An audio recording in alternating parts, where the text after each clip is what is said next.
Welcome to episode 157 of the Half Point Per Podcast. I'm your host, Evan Riggs, joined as always by my co-host, Dalton Willie. No producer, Johnny Pham this week, just Dalton and I holding down the fort. Dalton, it seems like we have a couple of things to talk about that happened in the NFL this week. Just a few.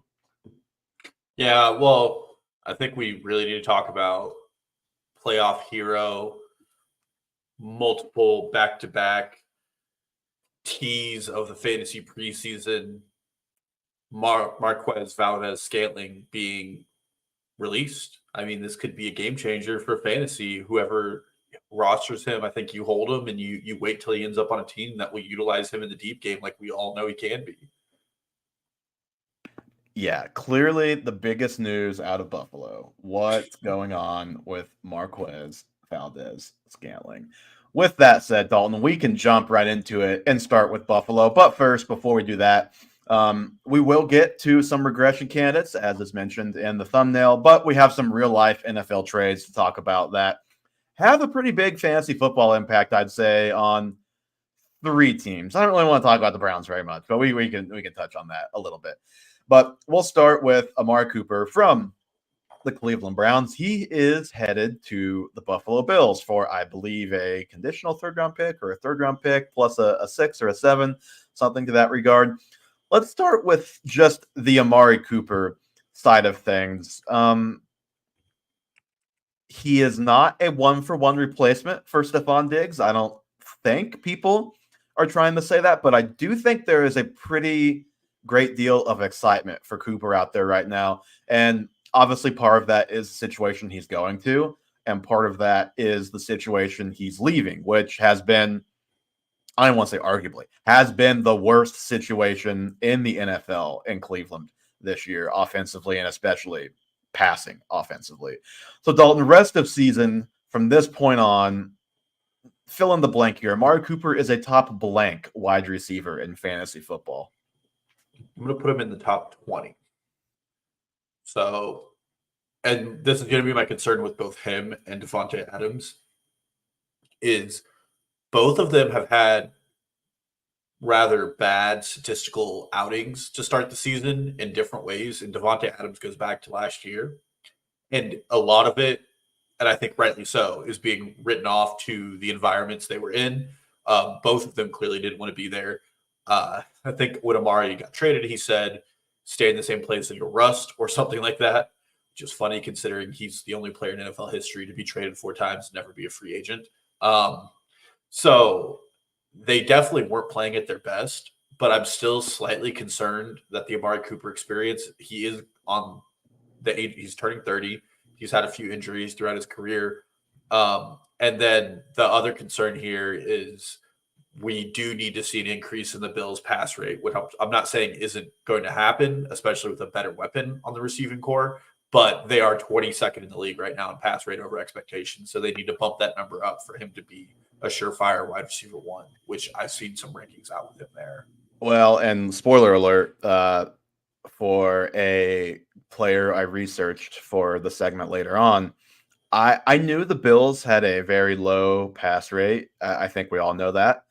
Do you want to guess the only starting quarterback to play every game, so no bye week, no injury, to play every game and have fewer pass attempts than Josh Allen this year?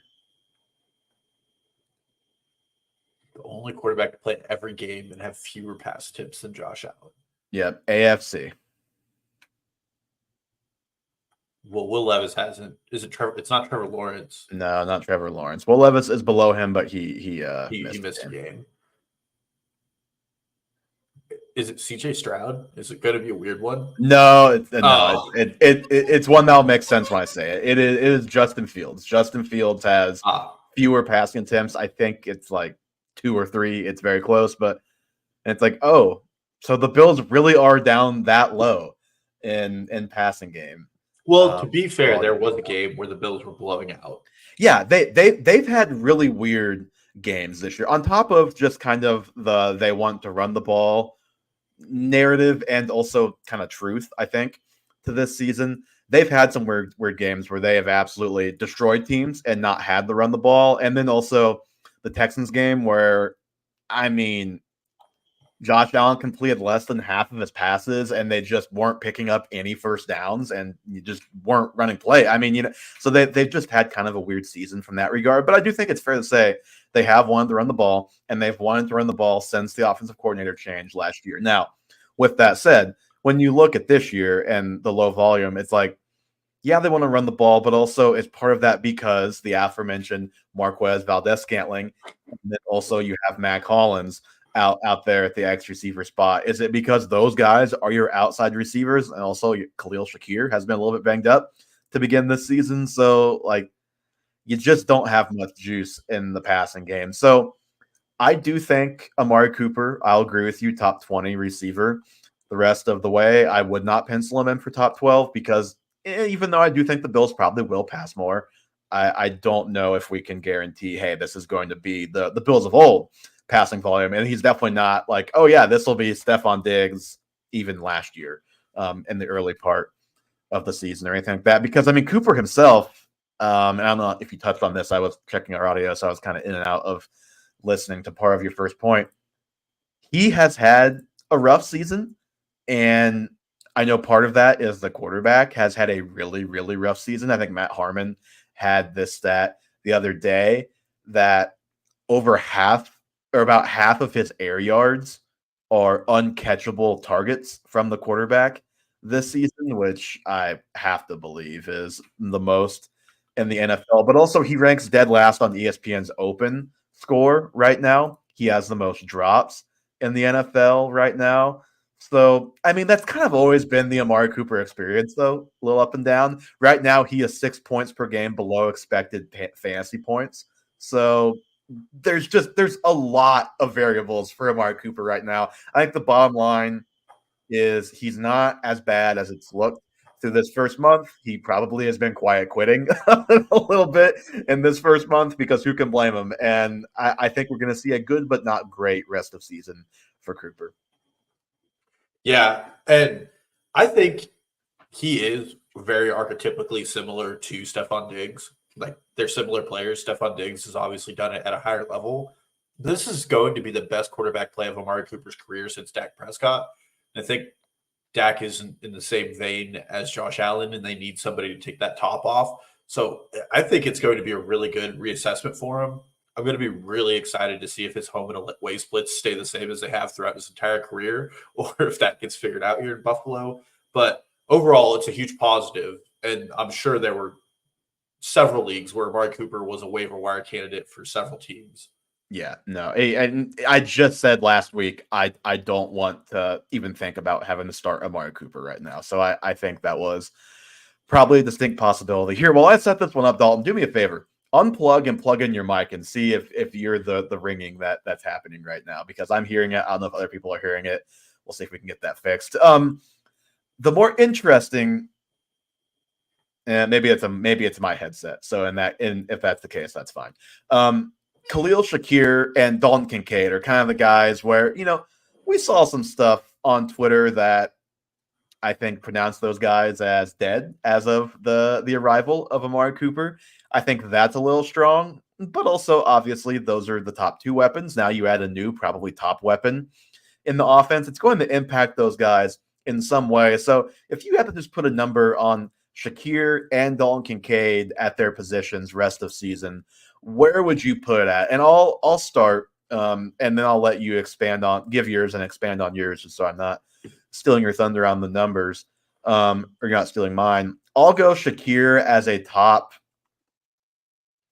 45 receiver rest of season, and for Kincaid, I will go top 10 tight end rest of season. So for Shakir, I have him in top 36 still. Okay. I think he's a pretty electric chain mover, and what he does really well. Kincaid, especially with how the tight end position is, I still have him top 8 because of the offense he plays on. And part of that is something I want to talk about a little bit, because the pass rate over expectation for the Bills has been pretty bad. And if you look at their schedule, you don't have to be a rocket scientist to figure out why. in week 2, you have their blowout win over Miami, where Tua gets hurt and the Bills don't have to play football for the second half of that game. Like, there's no reason for them to play football. Week 3, they beat the Jaguars 47-10, and Mitch Trubisky gets meaningful snaps in that game. They're up by so much. Mm-hmm. Then they get blown out by the Ravens, where Mitch Trubisky sees time again. They finally have a close game against the Texans, where their passing game can't get anything going. And then this week, they play the Jets, who are the 31st ranked team against the run. So there are 2 games where there was no reason to pass the ball. And Kincaid still had, I think, 8 points, which is a good game for a tight end. Yes. And of course, Dawson Knox caught the touchdown, so it could have been better, but it was still a fine game. Yeah, so you have 3 of their 5 games, complete games where there was no incentive to pass the ball. Their schedule is going to roughen up on them a little bit as far as that goes. This week they play the Titans, who are the 3rd best run defense. I think their run game is going to suffer there. Then they play the Seahawks, who are the 12th ranked run defense. Then they play the Dolphins and the Colts again, so we'll be back to it. But then they play the Chiefs, who are the best run defense in the NFL right now. Yeah. So the better passing games are coming, and I don't expect an anomaly like we had against the Texans, where Josh Allen completed like 8 passes the entire game. Yeah. Also got knocked out in that game. Don't care what he tries to say. Some of these after smelling salts. Yeah, I'm pretty much with you on both guys. All points there. Real quick on the running game, does this change at all how you feel? Obviously, you kind of outlined the tough schedule. Does this change at all how you feel about the running game? And then just as a quick aside, did last game change at all how you feel about this backfield going forward, where obviously Ray Davis looked pretty goddamn good? I've always been a fan of Ray Davis. When I say always, I mean in the 20 years he's played football, because he's like 26 years old already. But I think he deserves more snaps. He's been good even in their other games. James Cook has always been a player who I feel like is better utilized in like lower touching situations, similar to Tony Pollard or Travis Etienne, where they're really great, but they don't need to touch the ball every play because they're not built for it. My greater concern with the Bills running game here is their current EPA per play, despite those 2 blowout wins, is sitting at 0.08, which is the worst for any team with a winning record. And a lot of that is because of how run heavy they've gotten. Mm-hmm. And it's not sustainable for a team with playoff and Super Bowl aspirations to do. So I would expect an increase in pass rate. And Ray Davis has looked like a really slick pass catcher. So I'm not saying James Cook's going to lose all the work, but I would be interested to see among the 2 who starts getting some of those 3rd downs and those 2-minute situation drills going forward. So who do you think is older of the 2? I have it pulled up right now. Ray Davis or James Cook? It's Ray Davis, isn't it? So he's a little younger than you thought. He's 24, not 26. James Cook is also 24. James Cook is less than 2 months older than Ray Davis, though. So if anyone tries to tell you that the young guy is going to come in and take the veteran's job, these guys are the same age. They are both veterans in their own right. But I thought Ray Davis looked really good. I don't want to go so far as to say he looked better than James Cook has looked this season, but the thought did at least cross my mind, and I am interested in seeing more of Ray Davis. And I'm not saying that James Cook is going to lose control of the backfield completely. He may still be the lead guy the whole season. I am kind of with you, though, that I do think he is more well-served for like a 15-touch role as opposed to a 25-touch role. But I just want to see how Ray Davis looks in the coming weeks, because I do think he has the potential to be a pretty good running back based on what we saw the other night. Yeah, I think they're both going to be a really good 1-2 punch, which was going to be frustrating for James Cook managers. Yeah. And I don't know if he's on your regression list. He didn't make mine, but he was a player I looked at in James Cook. He is slightly elevated on that wild game against Miami where he had 3 touchdowns. Where coming into his career, he was not a heralded touchdown scorer. No, and Josh Allen's not scoring every touchdown running the ball this season yet, like he was last year. So things have kind of bent the other way, which we kind of expected might happen. Okay, let's move on to, I get real quickly. Is there anything that we want to say on Cleveland besides, start David Njoku, I guess we see how Nick Chubb looks. And I mean, like, there's no receivers that we care about, right, at this point there I didn't in think redraft. there could be a more unwatchable team in my lifetime than the Browns are right now. Yeah. In just everything. I mean, the most they now that Amari Cooper is gone, they have a defensive player. One of their corners has more touchdowns than any offensive player on that team. I saw It's just somebody terrible. some, and this is the exact same thing that I think the Titans head coach pretty much said after week 1, which is like the Browns should just punt the ball and hope their defense can score them a touchdown. They have about as good of a chance scoring that way. I think the only thing from redraft, I do not care about this receiving room. Get them all out of my face. None of them are even close to touching my lineup. None of them are interesting bench stashes for now. If Jameis Winston takes over, maybe we can have a different conversation. But the Browns at every point have been very pro Deshaun Watson, and that is troubling for a lot of different reasons. But the only thing that kind of has my attention from a dynasty perspective here is like, can we see Cedric Tillman play, please? That's really it. Yeah, Jamari Thrash out of Louisville is a rookie they have that I'd be interested to see play. And then maybe Elijah Moore isn't dead. But we have a comment in here from Hoop Bully that kind of transitions us pretty well if we want to pull that up. Sure. He says, I have Adams, Savante Adams, and Garrett Wilson. Would you do Garrett Wilson and Kareem Hunt for Malik Neighbors? Yes, I absolutely would do that. Yeah, so would I. Even though Wilson's kind of gotten back into a good routine with scoring, Kareem Hunt's still largely a rental, and we don't know how Isaiah Pacheco is going to influence it. I don't think he should. Doesn't well, and Wilson just had 32 targets in the last 2 games. He had nice yardage games, but that volume, that's not sticking around with Devontae Adams now in town, which absolutely. We'll get to in a second. Malik Neighbors has been unbelievable. We've covered that. Obviously, everybody knows that. The first month. What I would say about Kareem Hunt is, we talked a little bit about the Chiefs just kind of getting to the bye week as far as a game plan goes. Like, hey, just let's feed Kelsey. Let's kind of keep Worthy's role as is. And I think that also was true in the run game. Like, hey, let's just kind of ride Kareem Hunt, get to the bye week, reassess, reevaluate, kind of replan. Not that I'm saying Kareem Hunt's going to lose this backfield. I don't think that should be the case or will be the case. But Clyde Edwards-Helaire may be active this week. Again, not saying he's coming for the job, but Kareem Hunt's not getting 27 carries probably ever again this season. Maybe, like, it may happen one time, maybe 2 more, but like that is not a sustainable formula for either side because, I mean, the Chiefs can't afford Kareem Hunt to get hurt at this point. So I think you saw the best volume-wise game from Kareem Hunt. Scoring-wise, I can't say for sure, but I think this would not be a bad time to sell high on Kareem Hunt. Yeah, I would agree. All right, on to the Devontae Adams Jets trade now. Off of that, we will get to your question, Blitz, in just a minute about Breece Hall. Devontae Adams traded to the Jets, I believe a conditional 3rd-round pick. That could be a 2nd-round pick, probably going to be a 3rd-round pick. So let's just go down the line like the other teams here. Devontae Adams is a top blank receiver rest of season, Dalton. I would put Devontae Adams in the top 12. Okay, I said top 15. You went a little more bold than me. I said a little more bold, a little more substantive. Like top 15, like, that's not really that bold. I like the top 12 call more than my own call. Would it surprise you if I told you there are 2 top 10 wide receivers on the New York Jets right now? Well, no, because I saw Allen Lazard as wide receiver 8. Yes, and Garrett Wilson is wide receiver 9.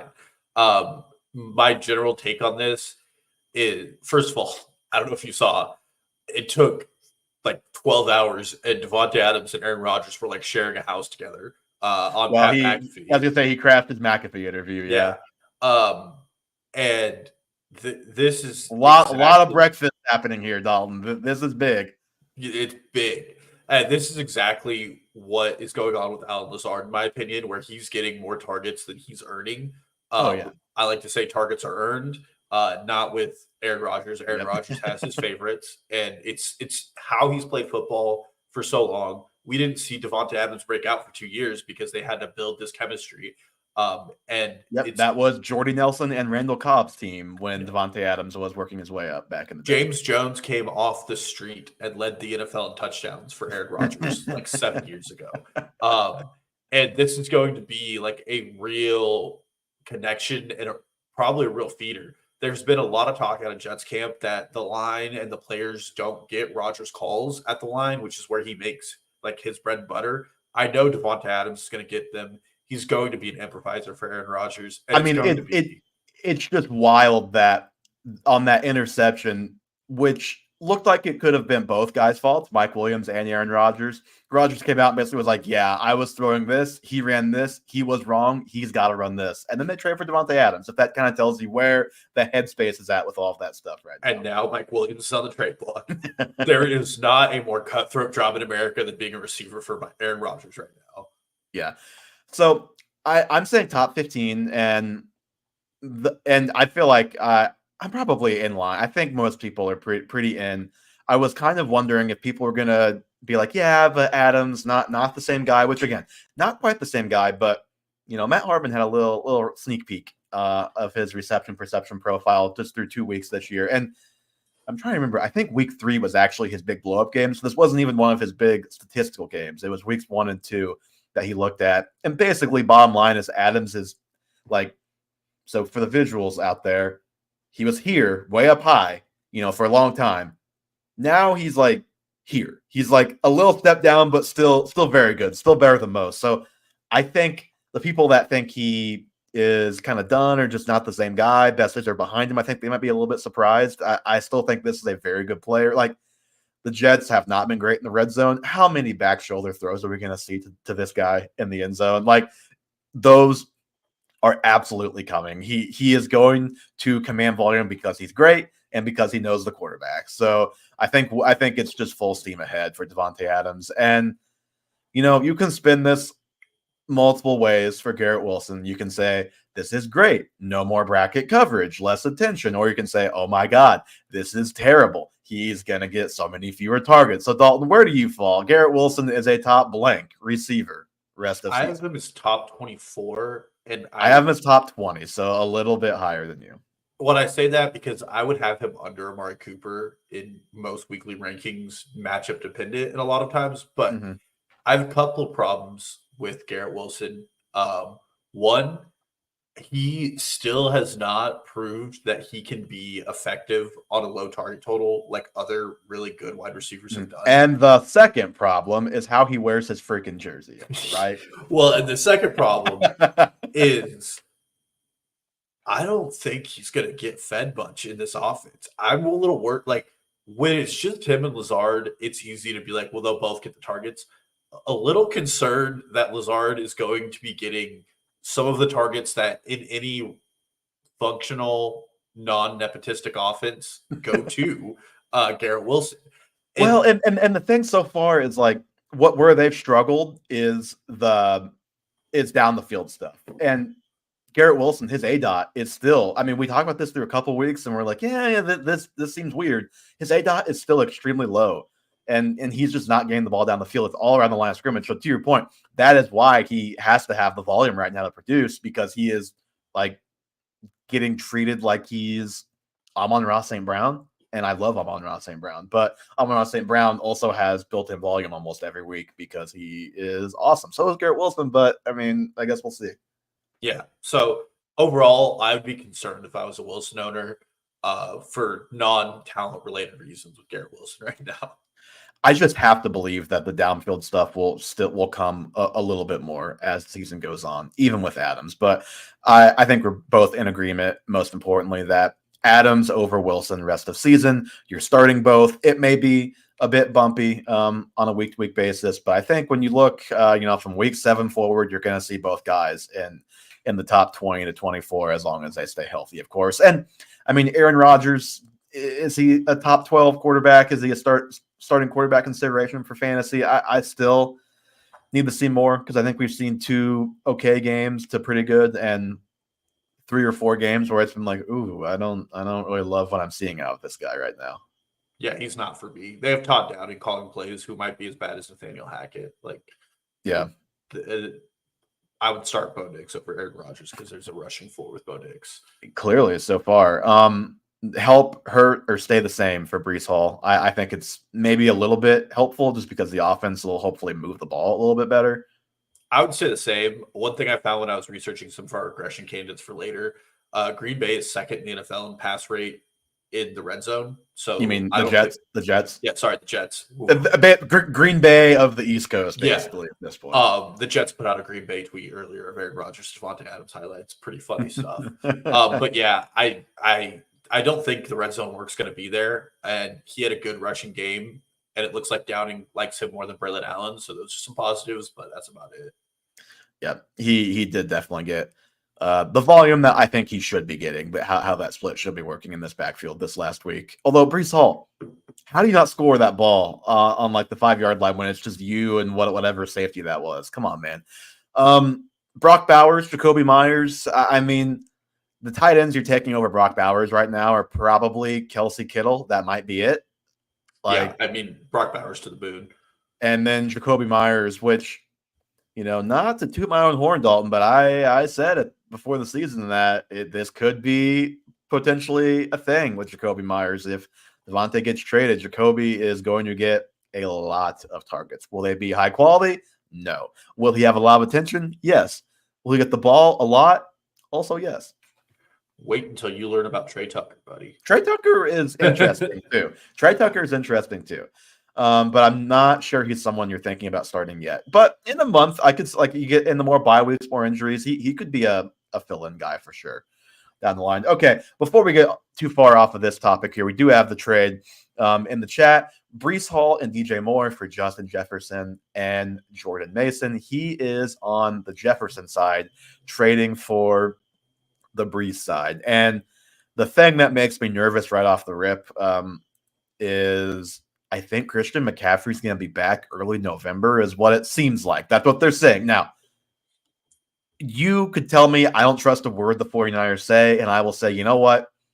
I cannot blame you because we all drafted Christian McCaffrey 1 or at worst 2 overall in all of our leagues, and he's yet to play because we thought he was fine. But I just think the very short shelf life potentially of Jordan Mason. Like, how do you feel about this trade in a month if McCaffrey's back, Mason's nothing more than a high-end handcuff, and you gave up Brees Hall and DJ Moore, or you gave up Justin Jefferson straight up?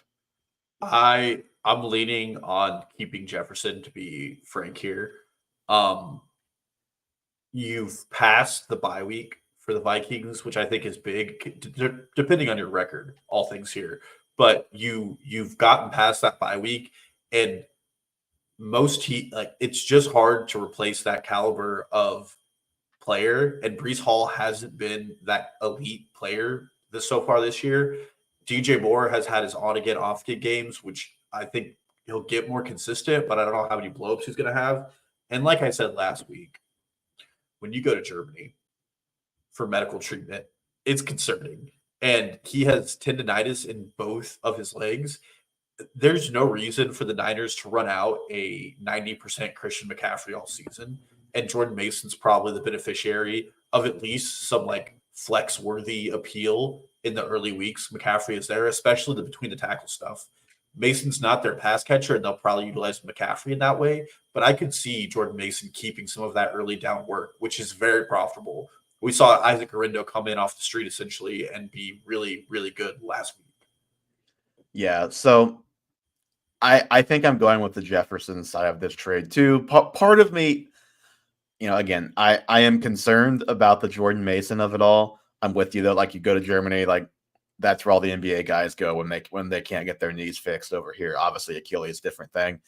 But yeah, we could see like what we kind of hoped for in previous years with Elijah Mitchell, where Jordan Mason still has flex value rest of way, and then Jefferson, I mean, he's a top 3 receiver rest of season. I think no questions asked. You missed it, or you mentioned it, that the bye week is already come and gone for them. And I mean, we just said like Brees Hall. I love Brees Hall, but I don't expect him to quite live up to preseason billing at this point. And then DJ Moore, like, Caleb Williams just had a great game, but don't get too high on DJ Moore off of one fantastic game from Caleb Williams. And I've been a believer in Caleb this whole time, but you just be careful in that. So I think I'd go Jefferson Mason. Yeah, Just DJ barely. Moore also has one double-digit game this season, which is concerning. Yep. Okay. A couple quick ones here. Just did Chuba Hubbard for, I believe, Jordan Love. Is that a good trade? Let's just say, Dalton, you may know the league. I don't know. Let's just say one quarterback league, half point, just for the sake of discussion here. Really team dependent on this one. What's the deal with Jonathan Brooks? I think is kind of what this comes down to. When practiced today? When is he what? He was at practice today, like actually practicing, and his 21-day window's open. So, like, maybe we get him in a couple weeks. But here's the thing. I do think it's still possible for Brooks to take over at some point this season. I think Chuba Hubbard has looked better than he did last year, and I think he looks like a starting running back in the NFL.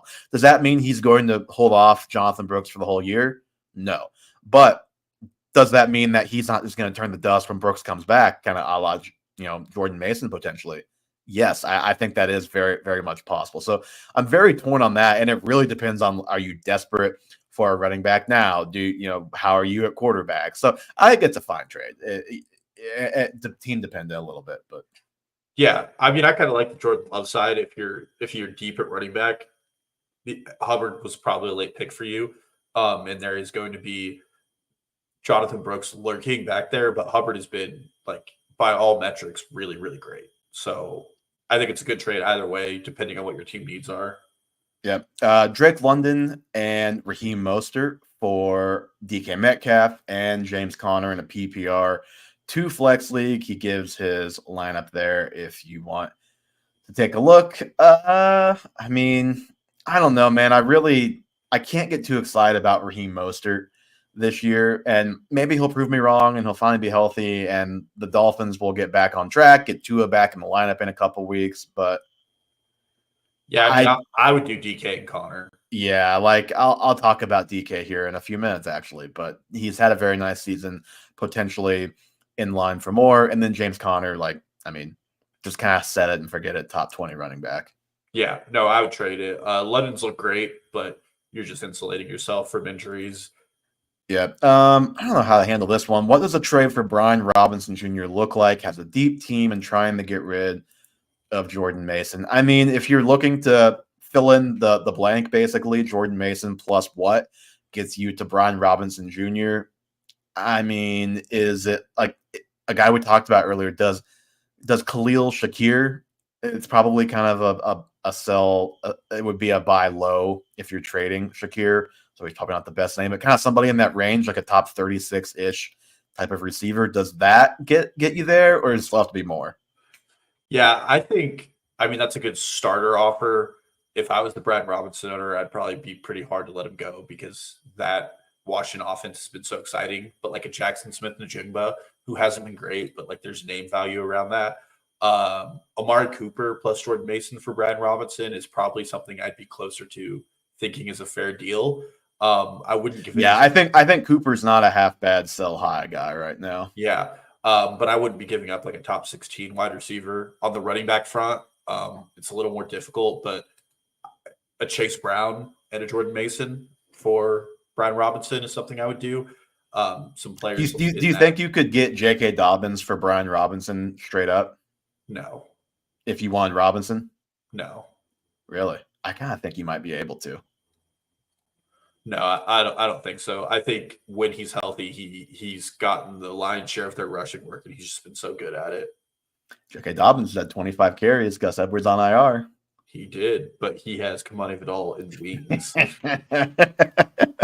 Okay, let's jump into the regression candidates. We've done this show before, but for those who are new around here, we're just looking at a couple guys, both positive and negative regression. Positive means this guy has room to grow based on what he's done. Maybe the touchdowns haven't been there, whatever the case may be. Negative is obviously running hot on touchdowns, or we just don't quite believe in the hot start. And I will get this started with because we're doing 3 each, and so it's like one positive, one negative, and then a third one. This third one for me is like it's going to be regression. I can't decide which way. And you'll see why in a second. Geno Smith. So Geno Smith is the quarterback 7. So you just look at that. You think about Geno Smith. You think, okay, positive regression probably doesn't make a ton of sense. Like, how much better than QB7 can Geno Smith realistically expect to be? But what if I told you he's the QB7, but he's on pace for 17 passing touchdowns this year, good for 1 a game? He is currently at 6 touchdowns, and he's the QB7.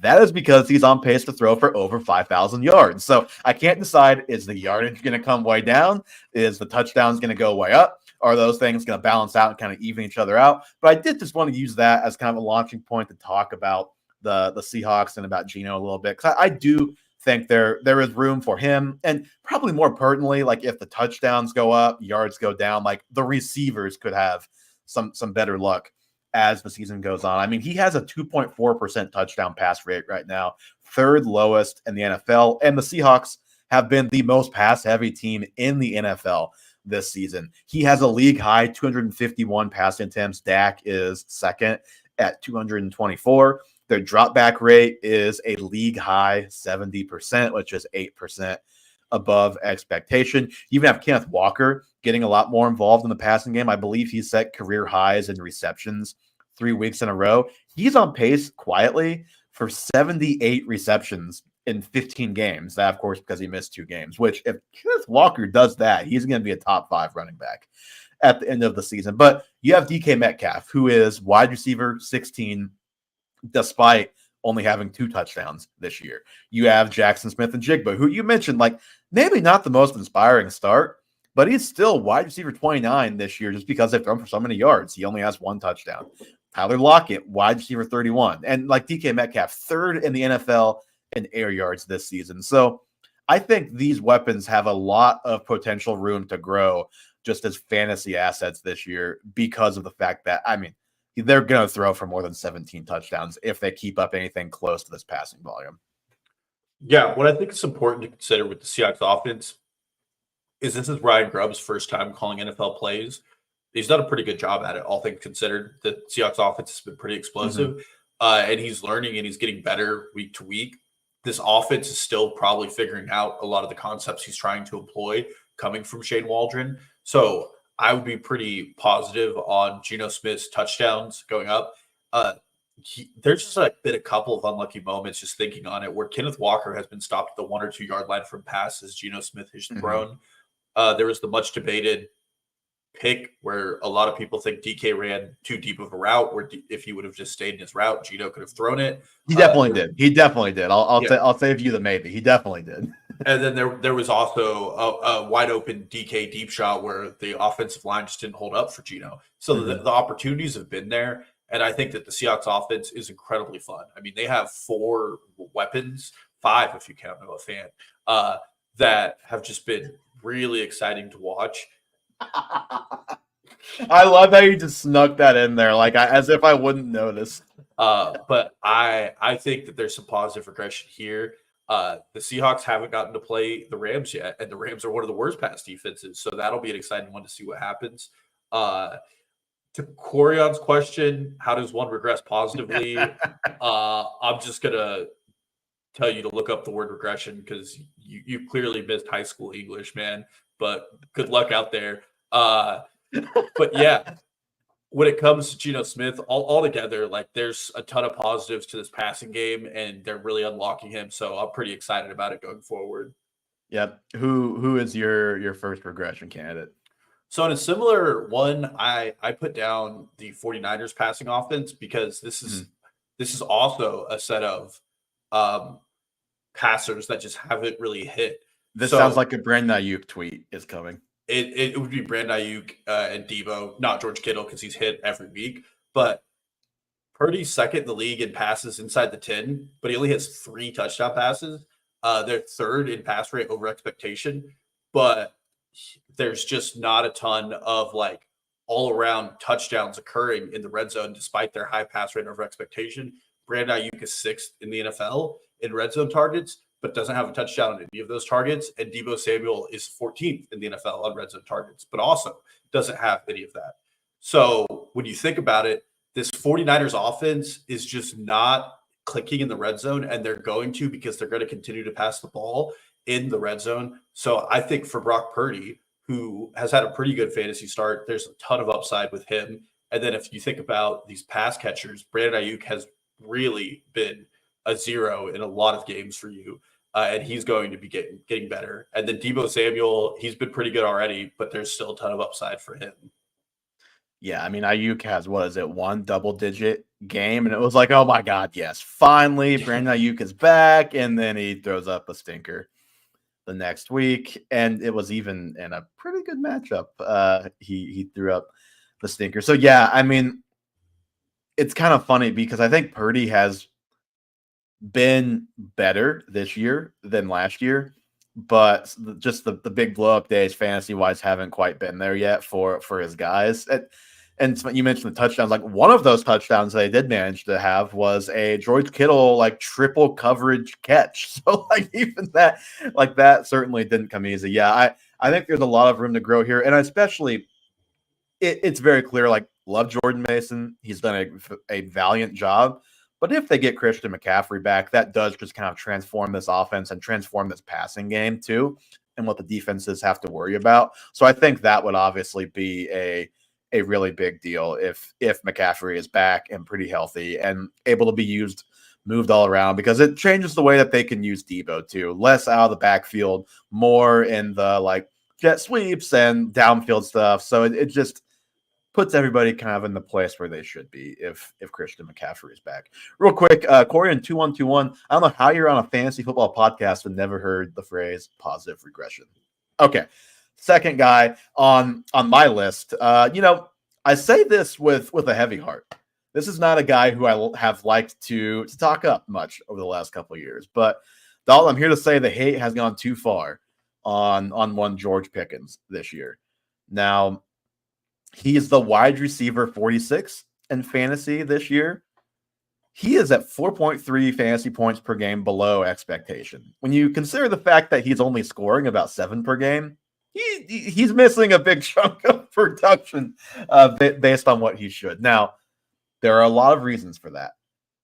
There was a clip I think Hayden Winks tweeted out. I wish I sent it to you.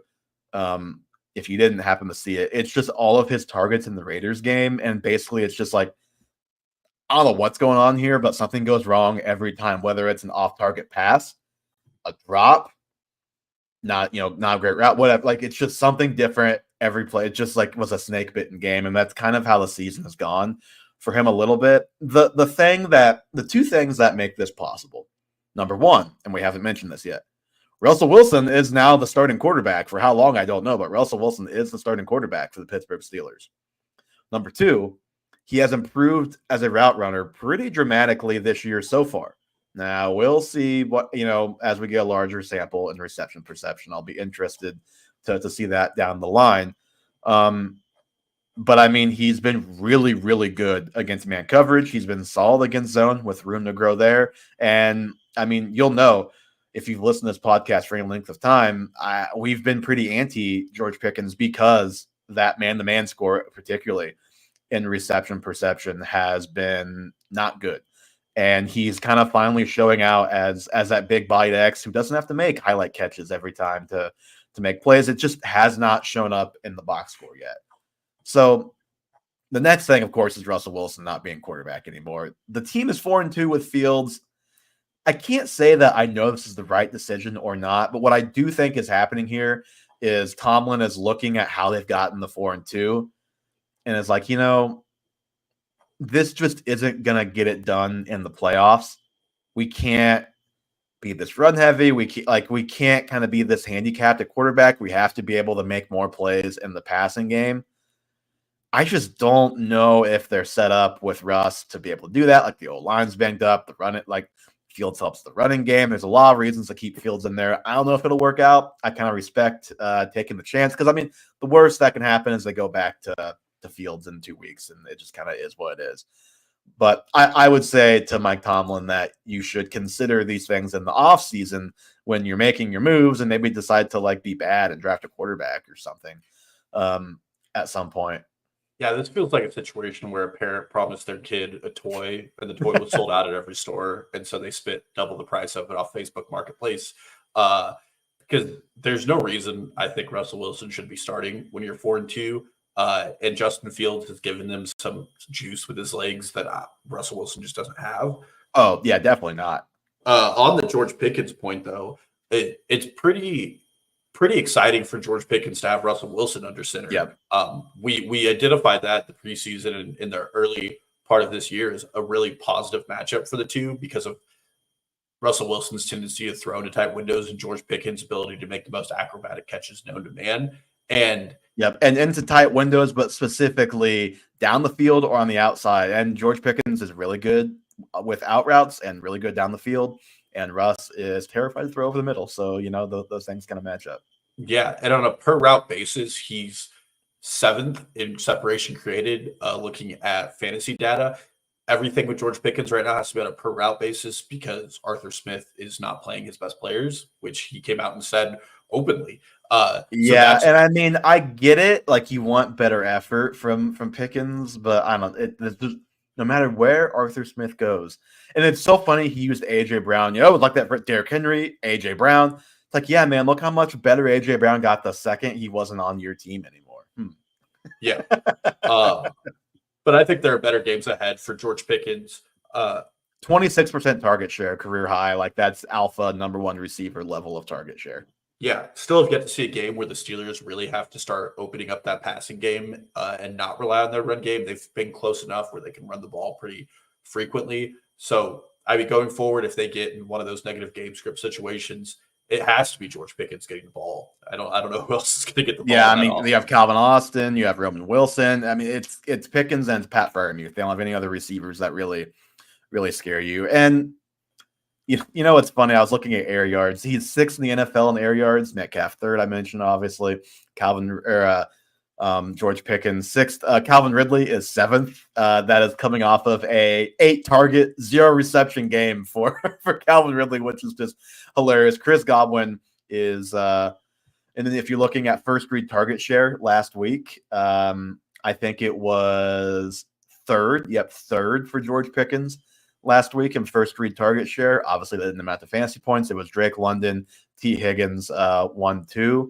And then Chris Godwin 4th, who had 30 points. So all guys that had good weeks, and then Pickens, like all of the underlying things are there for Pickens. He just, number one, should try on every play a little more often.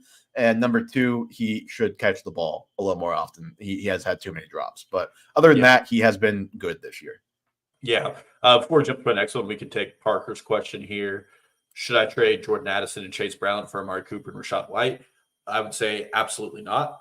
I liked this Tampa backfield so much better without Rachaad White. I don't know if Sean Tucker is here to stay, but I want Sean Tucker to be here to stay. It really looked like we could have the between the tackles, like kind of bigger, more powerful back, and then the quick and decisive and just tough as nails kind of scat back in Bucky Irving. And I really like that. Rachaad White might come back and ruin it. It could be a 3-headed monster. I think difficult days are ahead for this backfield fantasy-wise. Yeah. I don't know if you saw Todd Bowles come out, but he's like, we have a 3-headed monster at running back now. I didn't see that. That's terrible for fantasy. And this is typical fantasy where like all offseason, the correct process was to fade Rachaad White and draft his backup who you think could be more talented. We didn't know because he was a rookie. And then the moment you finally get like Bucky Irving unleashed, suddenly Sean Tucker gets unleashed. I know. Which going back to a year ago, Evan and I both had a preseason take that Sean Tucker would outscore Rachaad White. We ended up being wrong. But hey man, I still think he's better than Rachaad White. Well, we could be right now.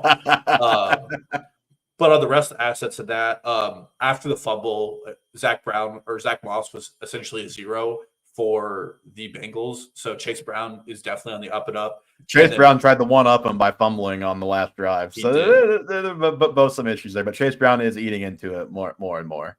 Yeah, and then with Jordan Addison, I think there are going to be even better days ahead for Minnesota. One, just like we talked about earlier, you want to keep those guys post-bye. 2, their bad game came against a really good Jets defense where they just weren't getting the ball out there. And I think Sam Darnold has it. Amari Cooper might be the best asset, but he's still kind of ethereal on what it is. So I would hold my assets in Addison Brown. I'm laughing at this comment we got. This person in their league, he almost got kicked out of his league because he asked two people to pick up backups for James Cook when he was questionable Monday. Guaranteed himself the win, but they almost kicked me. Sounds like they didn't kick you, so at least you got that going for you. We've definitely, in our day, in some leagues, Dalton, we've definitely had some shenanigans like this gone on. What are your thoughts on this, if it's collusion or whatever the case may be, to go waiver, to tell other people to pick up guys off of waivers to hurt somebody like that? Yeah, your league's pretty soft if they got bad about that. That's pretty funny, man. Usually what happens in our leagues is that is said in the public chat, and then so everyone knows, and then people just go do it. Yeah, there have been weeks where I've begged everybody to pick up a tight end when someone doesn't have a starting tight end. One, it's like fantasy football is partially social, and some of the most fun in leagues is when you get the league to screw somebody over. Yeah. Not like with the trade veto, but just that person wasn't paying attention to their roster, didn't roster Ray Davis or Ty Johnson. That's on them. Like, and more importantly, like that's just you being a more savvy owner. I love it. I think it's hilarious. I would do it 10 out of 10 every time if I were you, because you got to get that win. However, depending on your league settings, if there is a next time for this, what you can do, and again, this depends on league settings, like how your waivers reset. You can add drop, and then just lock guys to waivers until Monday. Have definitely done that in my day. In a league or two as well. No, so I mean that's not only is it funny, but like fantasy football is a game of who's more savvy and who pays attention to news, and you were just on the news and they were. Yeah, like you said, and also it's a very social game. And at the end of the day, when you look back at your league, if this is a league with your friends, if this is not a league with friends, if this is a work league, or if this is like a more buttoned up league, then maybe that's a little lit. But if this is like friends where there's, shenanigans happening often in your league, then I think it should be like pretty much accepted and fine. And if that is the type of league this is, that will be one of the things people look back and remember from the league this year. Hey, remember when so-and-so picked up Ty Johnson and Ray Davis? So who, fill in the blank, had to pick up Mac Hollins, but James Cook was in the running back spot, so they lost. Like that was hilarious. Yeah, even if this is a buttoned-up league, I think it's hilarious, especially if there's any amount of dollar value on the line, even your pride's on the line. When it comes to fantasy football, I would do it every time, and whoever wanted to kick you out, they need to let loose a little bit and have a little fun, because it's just fantasy football at the end of the day. Put it this way, I've seen worse happen in leagues that both Dalton and I are in. I've done worse. Okay, have you given your second? No, I'll give my second, though. Okay, give us your second. I can tell there's a trend. I think both of us might have had some problems finding negative regression, but I did have one here with Tony Pollard. I think he's due for some. I'll start with what he did really well last week. He had 85 scrimmage yards and 3 touchdowns, and a touchdown, and he played at a 75% snap rate. So like the work share was there. It was also against the Colts defense, who's been really suspect against the run game. And the weird thing about the Titans games is, from True Media, they have faced the 3rd lowest in the NFL stacked box percent, but they've rolled out Will Levis and Mason Rudolph. I think that's going to change. And I think it's going to change in a pretty dramatic way, because it's clear, I think, to most teams that Levis he just doesn't have it. He's not going to take those reads. And the Titans' success has come largely on the ground. And despite all of this, with his bye, Tony Pollard is RB20. And I don't think it's very sustainable. In 2 of his 5 games this year, Tajay Spears has left early with an injury. In games where they were both healthy, his total snap share drops from 75% to 58%. And when down, Tajay Spears has 80% of the 2-minute drill snaps and the 3rd down snaps. So I think there's actually a clearer split in this backfield than we're getting, because Spears has left 2 games with injuries early in the game. So I think you can get a lot for Tony Pollard right now, and he does still look really good. But I think this Titans offense is going to hold him back, and that defenses are going to start playing them a little differently and making this a way more difficult and frustrating road.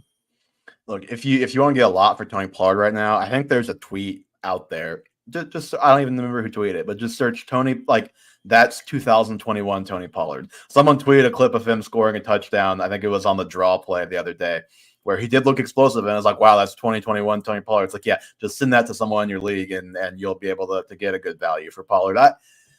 I don't hate it, especially because, yeah, my first instinct is I do think Tajay Spears, like, I mean, he was a my guy for me. So I still believe in the talent. I mean, he's left games early, and even in games where he's had like the snap share and stuff, it's just like the production hasn't been there, the volume hasn't been there, and I'm still confused as to why exactly. Like Pollard's been fine, he's been good, but I don't know, man. Like I still think Tajay Spears is just like pure NFL perspective.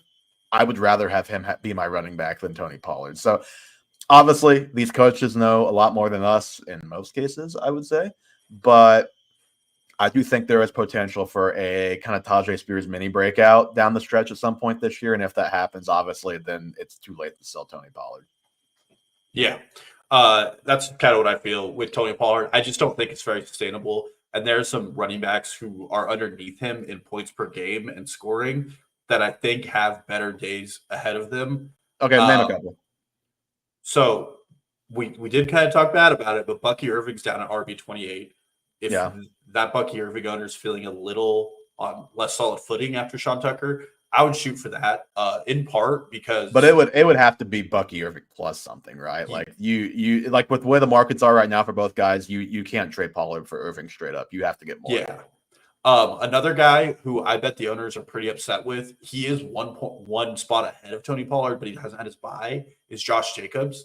Josh Jacobs only has like 0.04 more points than Tony Pollard, despite playing an extra game. I would take that straight up. Don't have to tell me twice. Yeah. And I mean, if we're going down the road a little bit, like Tyler Algier plus, I would be a little excited to try that one out. So just a few names off the list. And then, I mean, there are some names that are above him that I think people probably aren't full believers in. I would touch base with J.K. Dobbins owner, or then I would just wait for one of these higher scored running backs to get injured and sell Tony Pollard to somebody who needs a plug and play replacement and walk away with some value. Yeah, I don't think I'm with you on the Algier, but side of it. But other than that, yeah, I'm pretty much there with you as far as Pollard goes. One guy, negative regression to make some people very happy is David Montgomery for me, Dalton. So David Montgomery, I mean, I am going to be far less of a hater of David Montgomery now than I used to be when he was on the Bears. I don't know if it's system, if whatever it is, but he looks a lot better. He's producing a lot more, obviously. He is the RB6 right now, averaging 14.5 points per game. And the thing is, like, nobody expects that, I don't think, to continue. But it's hard to want to sell Montgomery for really anything right now outside of a clear win in a trade, I think, because the Lions are just such a wagon, and it's scary to sell the guy who it's like, oh, this is the goal line back on one of the best offenses in football. Why would I want to sell that guy? I mean, he's on pace for over 1,500 yards and 20 touchdowns. I don't even have to look to tell you. I know those are both career highs for David Montgomery.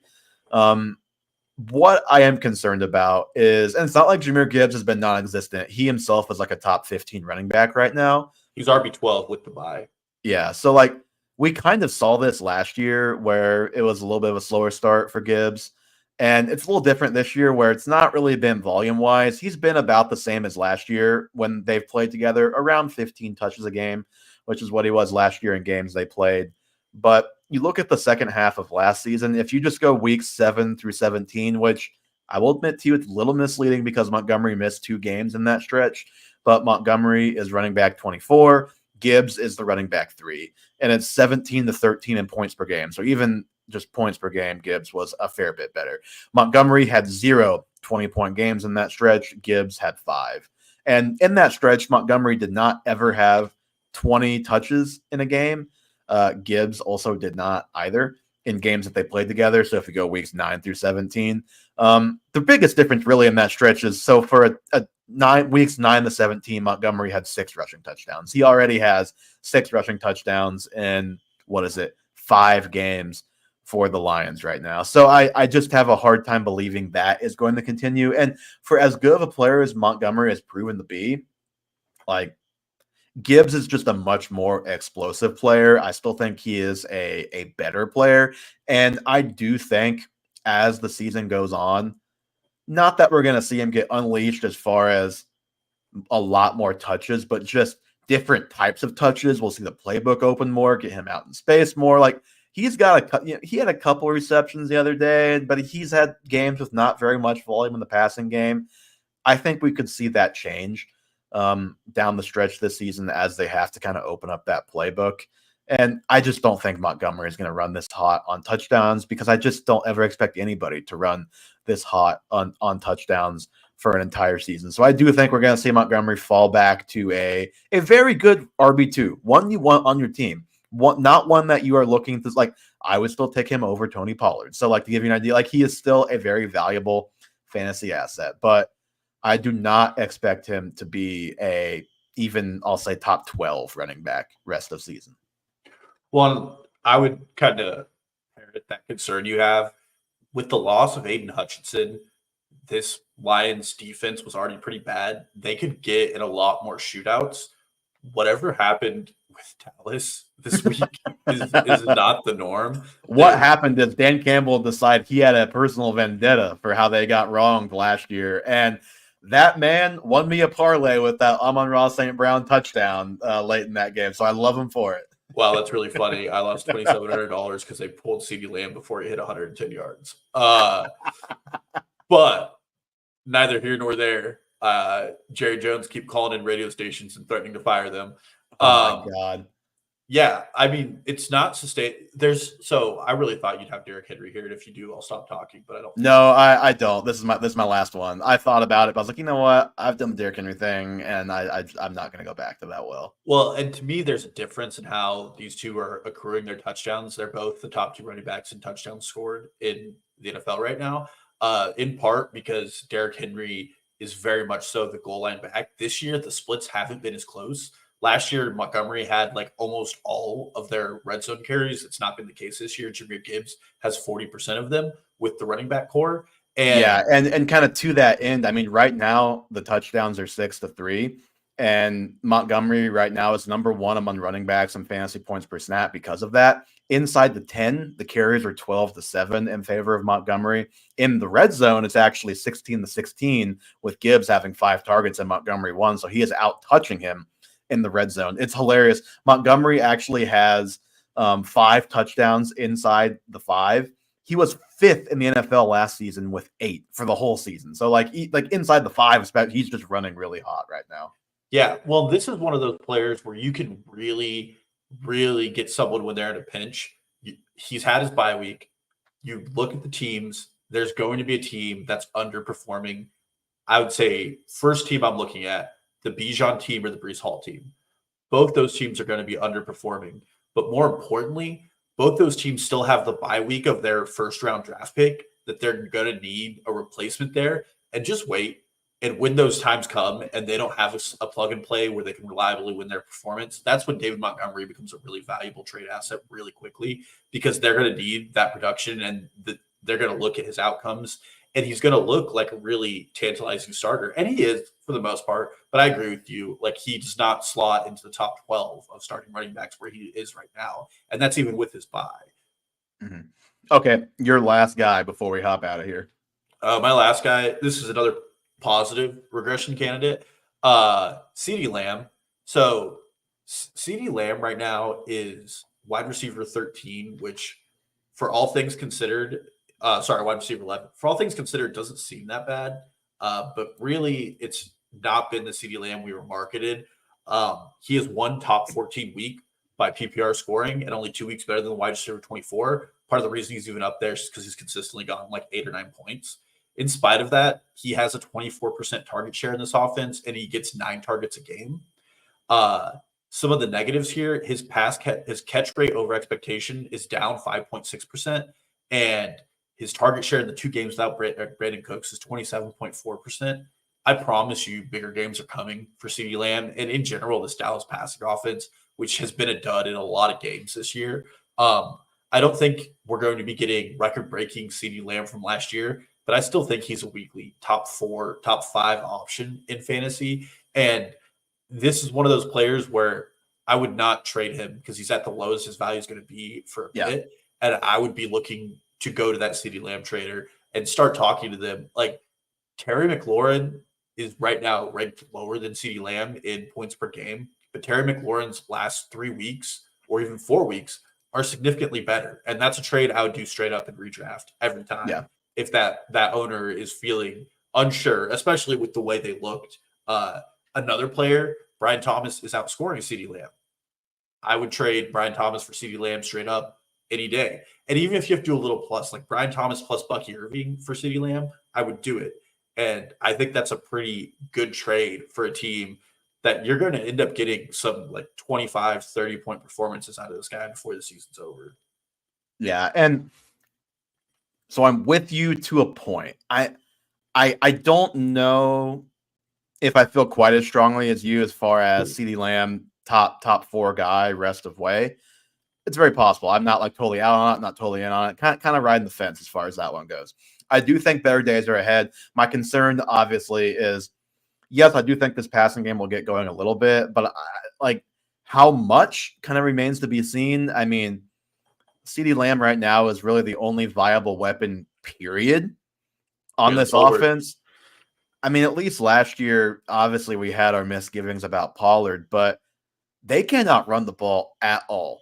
At all. Rico Dowdle, Ezekiel Elliott was a surprise. They can't run the ball. I mean, Jerry Jones might come fire us off our own podcast that we do for, friends, family, and a few other people who like to listen. But my God, man, like they can't run the ball. I mean, Jalen Tolbert, yeah, he's had some moments. Brandon Cooks, a couple catches here and there. But, I mean, the passing game is just rough. And I think part of why we've seen the struggles for Lamb is just because everybody knows just do everything we can to stop that guy and make anybody else beat us. Now, is he good enough that he can still do it? Of course he can. I'm just not quite sure if I want to buy into top 4 or 5, but even if I don't believe that, I do still believe will I take him over Terry McLaurin? Yes. Over Brian Thomas Jr.? Yes. So I'm with you as far as that goes too. Well, let me give you the last 6 games he plays in, because this is where I think it's really important, and he could get, not that league winner can be given to a first round pick, but he can be like that playoff guy for you. Yeah. So November 24th, they get the Commanders, who are currently the 32nd ranked pass defense. Then they get the Giants, who are the 28th ranked pass defense. Then they get the Bengals, who are the 26th ranked pass defense. Then they get the Panthers, who are the 31st ranked pass defense. Then they get the Bucks, who are the 28th ranked pass defense. Then they get the Eagles, who are the 22nd ranked pass defense. They, in the season, which also this is going to be typical Dallas, they're going to go on a tear, I bet, and they're going to make the playoffs, and they're going to disappoint again. But the important thing here is that he ends the season with like cake matchups for 6 straight weeks, and it's going to be a really fun ride, I would think, for him. And in a very secondary part of this, I think that some of those ancillary pass catchers for the Cowboys could become flex appeal players in these matchups, especially Jalen Tolbert and Dalton Schultz. I always confuse Jake Ferguson, Dalton Schultz. It's Jake Ferguson. Yeah, same player to me. I won't be denied it. Well, I mean, one of them literally played for the Cowboys, and one of them literally plays for the Cowboys, so I can see where the confusion is. So yeah, I mean, the schedule sets up very well, no doubt about it. If there is one team that maybe the Cowboys can run on, it might be the Panthers. So that we might have to wait till then to see if the Cowboys can run the ball on literally any team in the NFL. But yeah, that kind of wraps up my regression candidates, both positive and negative. Okay, Dalton, that is going to do it for episode 157 of the Half Point Per Podcast. Give us a follow, Twitter, Instagram, and YouTube, and TikTok, of course. Half Point Per Podcast on Half Point Per Pod, and then on YouTube, Half Point Per Podcast. The link to all of those things in the show notes. As always, the show is available anywhere you listen to podcasts, Spotify, Apple, all of that. Leave us a 5-star review. Thank you all again so much for listening, and we'll talk to you again next week.